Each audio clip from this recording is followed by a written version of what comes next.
घर पे बैठे हैं और आप ऑनलाइन क्लासेस का आनंद लीजिए, घर पे बैठे पूरी पढ़ाई होगी। ठीक है, तो चलिए शुरू करते हैं पहला क्वेश्चन।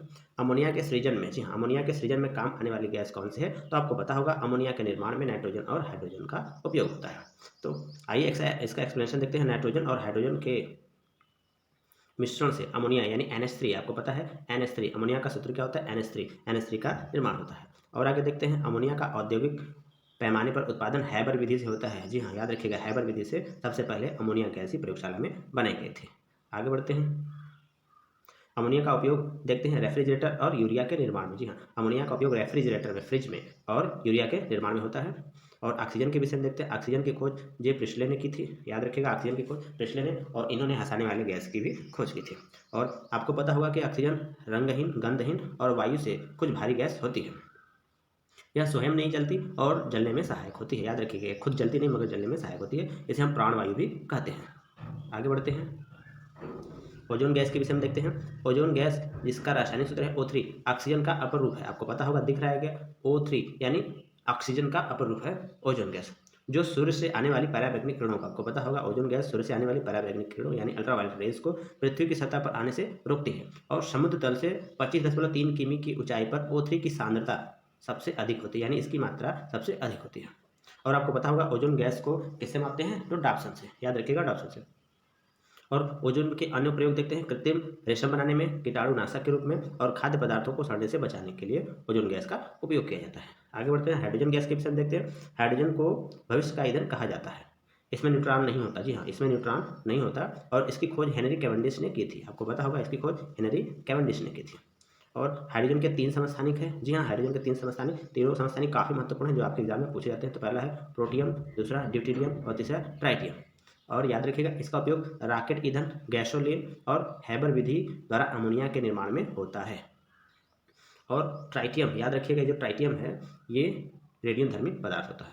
आगे बढ़ते हैं अगले क्वेश्चन की तरफ। क्वेश्चन नंबर 2 देखने से पहले देख लेते हैं नाइट्रोजन की खोज। नाइट्रोजन की खोज आपको पता होगा रदरफोर्ड ने की थी। कब? 1722 ईस्वी में। और आपको पता होगा कि रदरफोर्ड ने ही नाभिक की खोज की थी।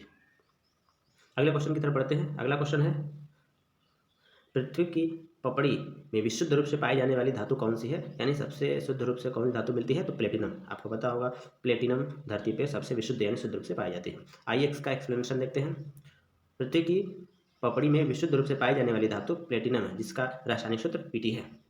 और सोडियम के विषय में देखते हैं। आपके ऑप्शन में आया हुआ है, चारों ऑप्शन को हम एक्सप्लेन करते हैं। सोडियम का निष्कर्षण डाउन्स विधि से होता है। और आप बताइए हमें, डाउन्स ऑस्ट्रेलिया के घास का मैदान है कि नहीं? ठीक है, आगे बढ़ते हैं।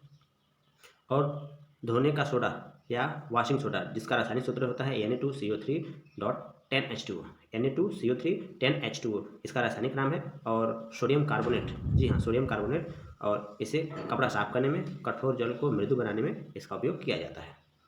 आगे बढ़ते हैं और एक्सप्लेनेशन देखते हैं। खाने वाले सोडा का रासायनिक सूत्र है NaHCO3। जी हाँ, याद रखिएगा, बीच में H आ जाता है, NaHCO3। इसका रासायनिक नाम सोडियम बाइकार्बोनेट। आप याद रखिए, खाने के बाद बाई चढ़ता है, इसलिए इसका नाम सोडियम बाइकार्बोनेट। और इसके पहले हम देखे थे सोडियम कार्बोनेट। इसमें अंतर क्या है? इसमें बाई लगा हुआ है, और खाने के बाद आपको बाई चढ़ेगा तो सोडियम बाइकार्बोनेट खाने वाला सोडा। इसको बेकिंग पाउडर के नाम से जाना जाता है।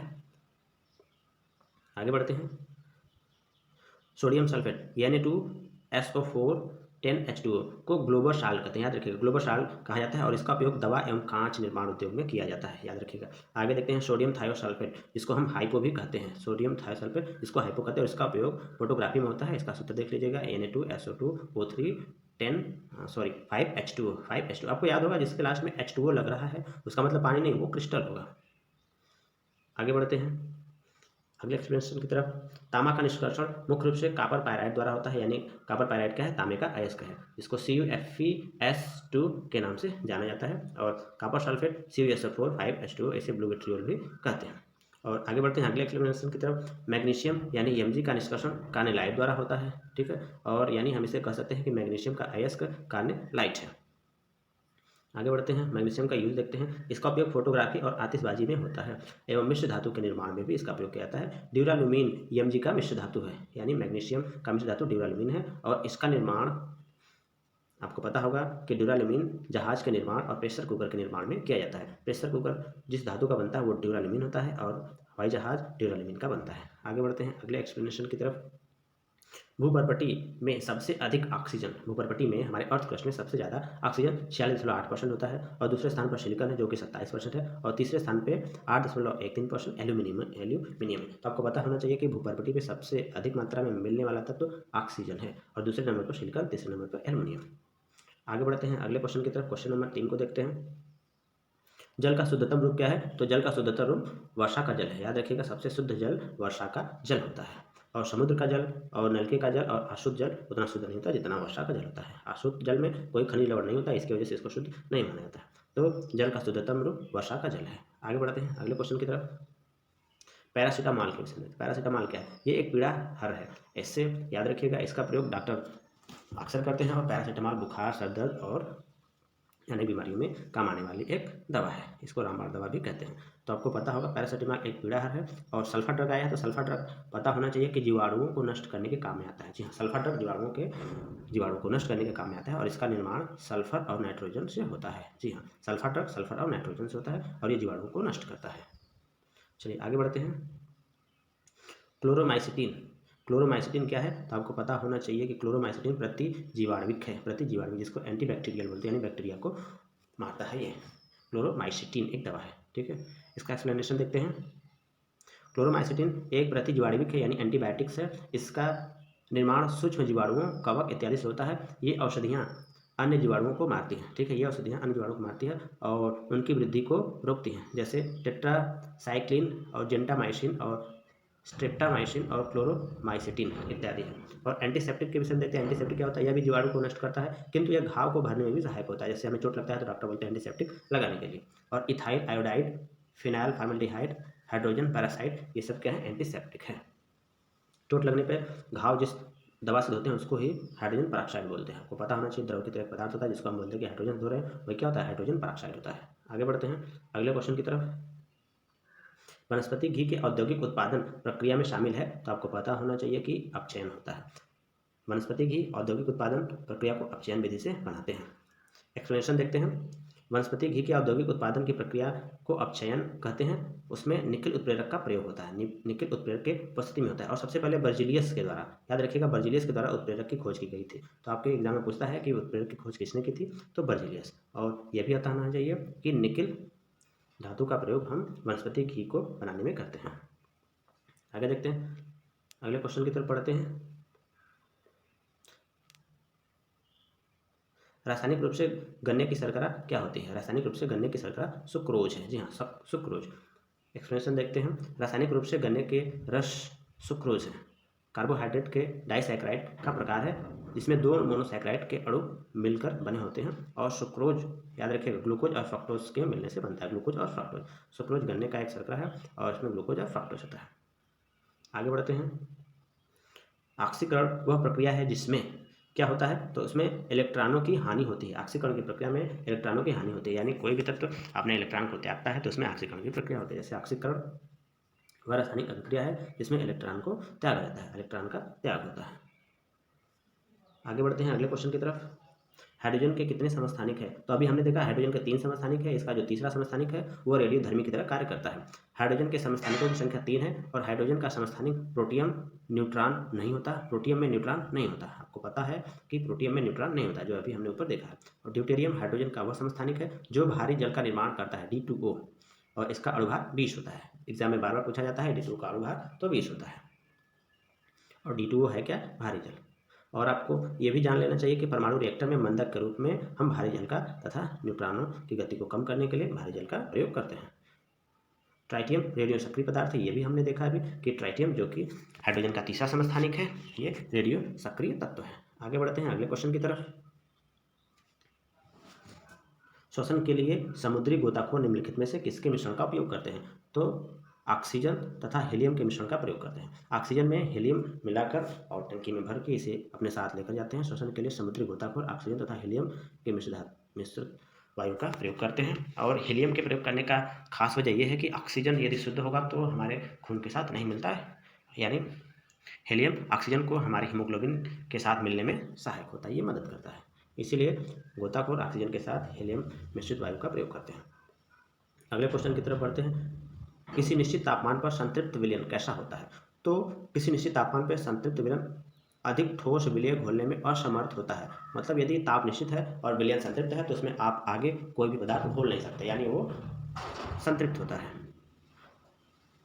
आगे बढ़ते हैं, एक्सप्लेनेशन देखते हैं। किसी निश्चित ताप पर संतृप्त विलयन और अधिक ठोस विलेय घोल में असमर्थ होता है, यानी ये सैचुरेटेड सॉल्यूशन होता है। आगे देखते हैं, किसी निश्चित ताप पर बना ऐसा विलयन जिसमें विलेय पदार्थ की और अधिक मात्रा उस ताप पर घुलाई जाती है और संतृप्त विलयन कहलाती है।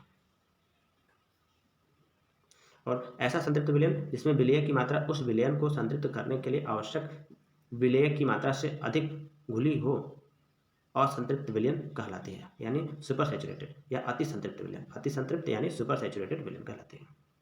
आगे बढ़ते हैं अगले क्वेश्चन की तरफ। लॉन्ड्री साबुन क्या है? लॉन्ड्री साबुन क्या है तो आपको पता होना चाहिए कि प्राकृतिक स्रोत के उच्चतर वसा अम्लों के सोडियम लवणों का मिश्रण होता है लॉन्ड्री साबुन। लॉन्ड्री साबुन प्राकृतिक स्रोत के उच्चतर वसा अम्लों के सोडियम लवण होते हैं। याद रखिएगा, उच्चतम वसा अम्लों के सोडियम लवण होते हैं लॉन्ड्री साबुन। आगे 4 ऑप्शन के एक्सप्लेनेशन देखते हैं। सोडियम क्लोराइड NaCl को साधारण नमक कहा जाता है और NaCl को बर्फ के साथ मिलाकर हिम मिश्रण यानी फ्रीजिंग मिक्सचर बनाया जाता है और समुद्र में घुलनशीलता 75% यानी NaCl होता है। आपको पता होना चाहिए कि समुद्री जल में घुलनशील NaCl 75% होता है और डिहाइड्रेशन में शरीर में NaCl की कमी हो जाती है। आगे बढ़ते हैं। छोटे आकार के कणों के पदार्थ जो विलायक में अघुलनशील परंतु नग्न आंखों से दृश्य होते हैं निलंबन, याद रखिएगा निलंबन यानी सस्पेंशन कहलाते हैं। उदाहरण के रूप में नदी का गंदा जल और वायु में धुआं निलंबन करके उदाहरण है। आगे बढ़ते हैं क्वेश्चन नंबर 13 की तरफ। संश्लेषित अपमार्जक यानी डिटर्जेंट जिसको बोलते हैं, जिससे हम अपना कपड़ा साफ करते हैं, क्या होता है? तो ये ऑप्शन डी है, एरोमेटिक और एलिफेटिक सल्फोनिक अम्ल के सोडियम लवण के मिश्रण होते हैं। याद रखिएगा, एरोमेटिक और एलिफेटिक सल्फोनिक अम्लों के सोडियम लवण होते हैं। संश्लेषित अपमार्जक एरोमेटिक और एलिफेटिक सल्फोनिक अम्लों के सोडियम लवण का मिश्रण होता है। इसे साबुन रहित साबुन कहा जाता है। अपमार्जक कठोर जल के साथ भी झाग उत्पन्न करता है। साबुन की अपेक्षा अपमार्जक में आर्द्रता गुण अधिक होता है। याद रखिएगा, साबुन की अपेक्षा अपमार्जक में आर्द्रता के गुण अधिक पाए जाते हैं। अगले क्वेश्चन की तरफ बढ़ते हैं। अपमार्जक द्वारा कठोर जल के साथ झाग उत्पन्न करने का क्या कारण होता है? यानी अपमार्जक कठोर जल के साथ झाग क्यों उत्पन्न करता है? तो इसका ऑप्शन सी सही है। सल्फोनिक अम्ल के कैल्शियम और मैग्नीशियम लवण जल में घुलनशील होते हैं। सल्फोनिक अम्ल के कैल्शियम और मैग्नीशियम लवण जल में घुलनशील होते हैं, जिसकी वजह से ये झाग उत्पन्न करते हैं। इसका एक्सप्लेनेशन देखते हैं। अपमार्जक कठोर जल के साथ झाग उत्पन्न करता है। जी हाँ, अपमार्जक कठोर जल के साथ झाग उत्पन्न करता है क्योंकि इसमें सल्फोनिक अम्ल के कैल्शियम और मैग्नीशियम लवण जल में घुलनशील होते हैं। कठोर जल में उपस्थित Ca+2 और Mg+2 आयनों के साथ कोई अवक्षेप नहीं बनाते, जिसके कारण साबुन की तरह झाग देता है। आगे बढ़ते हैं अगले क्वेश्चन की तरफ। चूने के जल लाइम वाटर में क्या होता है? चूने के जल में यानी लाइम वाटर में क्या होता है? तो इसमें कैल्शियम हाइड्रोक्साइड होता है। जी हाँ, कैल्शियम हाइड्रोक्साइड। चूने के जल में कैल्शियम हाइड्रोक्साइड होता है। चूने के जल यानी लाइम वाटर में कैल्शियम हाइड्रोक्साइड होता है, जिसे CaOH ट्वाइस कहते हैं और NaOH सोडियम हाइड्रोक्साइड है। जी हाँ, NaOH सोडियम हाइड्रोक्साइड को कास्टिक सोडा बोला जाता है या दाहक सोडा भी कहते हैं। इसका उपयोग साबुन बनाने में और रंग बनाने में होता है। आगे बढ़ते हैं क्वेश्चन नंबर 16 की तरफ। वायु के नमूने में क्या होता है? जी हाँ, वायु के नमूने में क्या होता है तो आपको ये जान लेना चाहिए कि ऑक्सीजन, नाइट्रोजन, कार्बन डाइऑक्साइड, जलवाष्प और कुछ अक्रिय गैसें होती हैं। जैसे अक्रिय गैसों में अगर के देखा जाए तो आर्गन होता है और रेडॉन कभी कभी उत्पन्न होता है। आपको पता होना चाहिए कि रेडॉन कब उत्पन्न होता है? जब भूकंप आने वाला लगता है तब रेडॉन उत्पन्न होता है। आगे बढ़ते हैं। वायु में विभिन्न गैसों का अनुपात क्या है? तो वायु में विभिन्न गैसों का अनुपात अलग अलग स्थानों पर अलग अलग होता है। ठीक है, वायु में विभिन्न गैसों का अनुपात अलग अलग स्थानों पे अलग अलग होता है। ये उस स्थान पे पर्यावरण, सूर्य के प्रकाश और बाकी अन्य कारकों पे निर्भर करता है। तो वायु में विभिन्न गैसों का अनुपात अलग अलग स्थानों पे अलग अलग होता है, लेकिन सामान्यतः 78.07% नाइट्रोजन होता है, 20.93 यानी लगभग 21% ऑक्सीजन और कार्बन डाइऑक्साइड 0.03%। जी हाँ, याद रखिएगा 0.03% कार्बन डाइऑक्साइड और आर्गन 0.93% होता है तथा अन्य गैसें भी पाई जाती हैं। आगे देखते हैं क्वेश्चन नंबर 18 की तरफ बढ़ते हैं। खाद्य तेलों में वनस्पति घी में, जी हाँ, खाद्य तेलों को वनस्पति घी में किस प्रक्रम द्वारा बदला जाता है? तो हाइड्रोजनीकरण की प्रक्रिया द्वारा खाद्य तेलों को वनस्पति घी में बदला जाता है। हाइड्रोजनीकरण की प्रक्रिया द्वारा खाद्य तेलों को वनस्पति घी में बदला जाता है।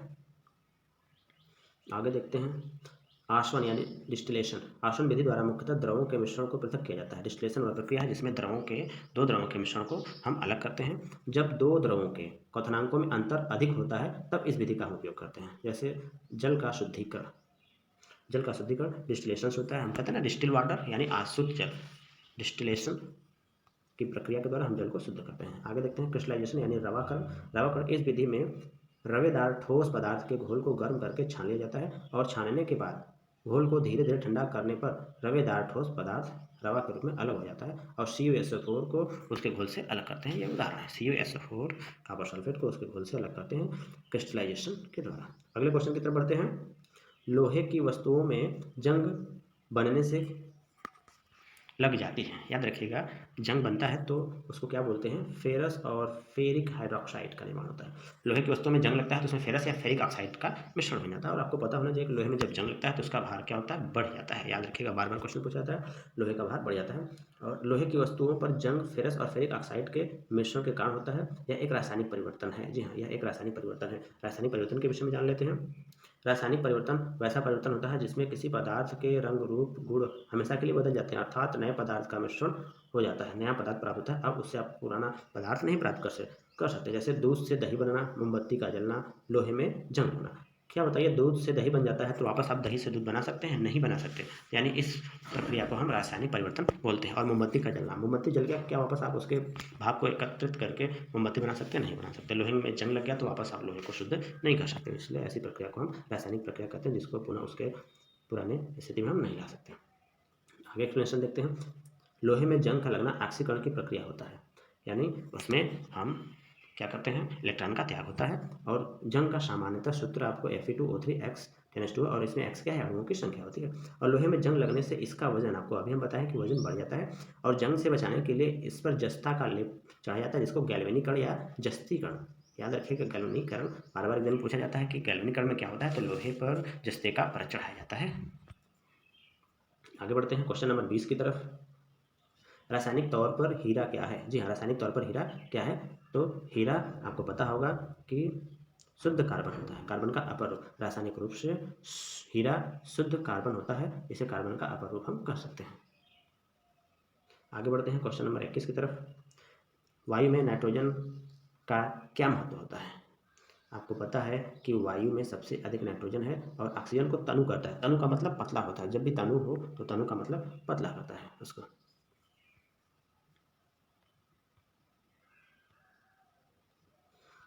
ऑक्सीजन को तनु करता है, या ताकि शुद्ध अवस्था में ऑक्सीजन न रहे।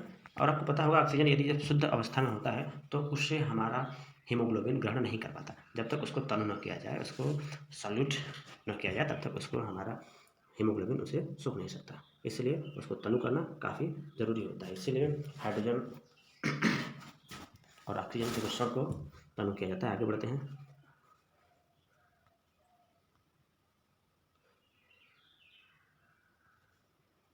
एक्सप्लेनेशन देखते हैं। वायु में नाइट्रोजन ऑक्सीजन को तनु करता है। वायु में नाइट्रोजन ऑक्सीजन को तनु करता है, जो शुद्ध अवस्था में अत्यंत क्रियाशील होता है।